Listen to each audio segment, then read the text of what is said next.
Assalamu alaikum kyakkyawa mai daɗin zance, kin san soyayya ta ce ne in kun yau zance sai ka girmama wacce take son ka in ta lalace.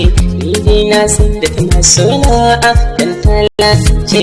Dan mun zauna labaran so ne ta kasance, ita mun labari mai daɗin zance.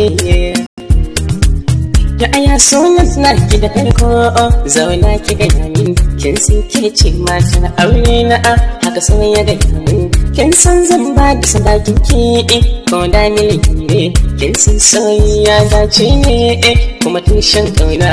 Tafiya na kai da abokaina ke ce a idona, komi kika tona dan Allah daure ki ga yamin,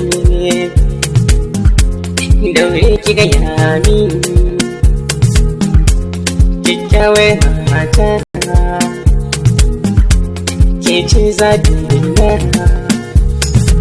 murmushin ki nake son yarinya, kin gane nufina. Ba na so kowa ya taɓe ki haba zan zaɓi na, kallon ki nake yi wallahi kin kwanta raina. In kina gefe na ba komai mai ɓatar raina, a daren jiya na kwanta bacci da tunanin kauna. Tsuntsun soyi dai ya sauko ya tashi da raina, wayo zafi na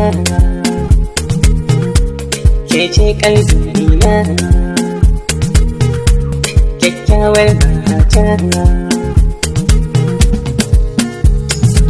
Dauda Muhammadin Allah ke zan aikata, burina ni dai kyakkyawa ki zama mun mata, ki zama mai share hawaye na.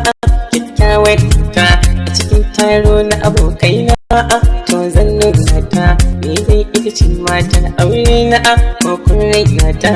Farashin sanki yana raina kin ji kun kanwata, wayo kanwata.